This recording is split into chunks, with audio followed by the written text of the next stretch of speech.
Lorsque nous lisons la lettre aux Hébreux 11, 13, 16, c'est dans la foi qu'ils sont tous morts, sans avoir obtenu les choses promises, mais ils les ont vues et saluées de loin. N'entreverions-nous pas la vision des enfants de Dieu, des pionniers sur la voie céleste, toujours voyant et saluant ce qui est plus loin, en pèlerinage, saluant le jour, quoi qu'il puisse être au-delà de cette vie, souhaitant la bienvenue au jour de la réalisation, reconnaissant qu'ils étaient étrangers et voyageurs sur la terre. Ceux qui parlent ainsi montrent qu'ils cherchent une patrie. S'ils avaient eu en vue celle d'où ils étaient sortis, ils auraient eu le temps d'y retourner. Mais maintenant, ils en désirent une meilleure, c'est-à-dire une céleste. C'est pourquoi Dieu n'a pas honte d'être appelé leur Dieu. Dieu n'est pas honteux de ceux qui sont en pèlerinage avec lui jusqu'à la fin. Il les appelle sa propriété. Et il est appelé leur Dieu, et il a préparé pour eux une cité. Ceux-ci confessaient qu'ils étaient étrangers et pèlerins sur la terre. Hébreux 11, 13.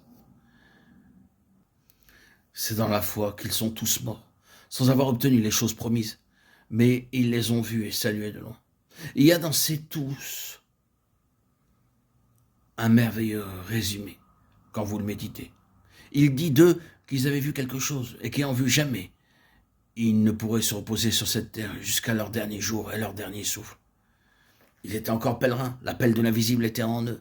C'est quelque chose qui doit venir en nous du ciel afin de nous introduire dans le ciel. Est-ce que vous l'avez reçu? C'est la clé de tout et cela explique tout. C'est la garantie que tout cela est en nous, sous forme de désir, de grands besoins, de quêtes. Ce qui naissant de l'Esprit de Dieu peut se réaliser. Oh, béni soit Dieu pour cela et que bien plus d'enfants de Dieu connaissent cela avec une grande puissance. Êtes-vous affamés? Est-ce que vous désirez? Est-ce que vous êtes insatisfait?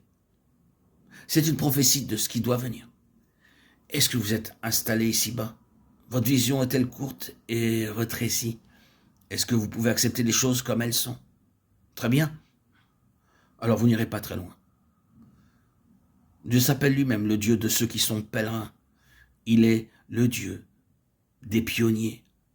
Et nous dépouillons nous-mêmes de toute conception d'un pèlerinage littéral et d'un ciel littéral. Pour ma part, je ne sais pas où est le ciel, mais je sais qu'il y a un ordre divin des choses et que je suis formé en relation avec cela chaque jour de ma vie. Mettons donc de côté cet aspect littéral et voyons le spirituel qui est tellement réel. Et demandons au Seigneur de mettre puissamment en nous cet esprit de pèlerinage. Vous découvrirez alors en progressant, même si votre vie spirituelle est merveilleuse, comme si vous aviez atteint un certain sommet, que viendra un temps où vous la considérerez comme rien. Vous regarderez cela comme simple babillage. Même concernant les choses élevées que vous étiez alors capable de lire, qui vous nourrissaient. Vous direz alors, comment est-ce que j'ai pu trouver quoi que ce soit dans cela? Ne vous méprenez pas dans ce que je dis. Il n'y a pas de mal en cela. Et cela importe peu pour ceux qui en sont à ce point-là. Mais vous êtes allé plus loin et vous devez avoir quelque chose de plus. Nous devons croître et sans cesse aller au-delà des choses. Nous devons être des gens de l'au-delà. C'est probablement la signification du mot hébreu. Cette lettre est appelée la lettre aux Hébreux.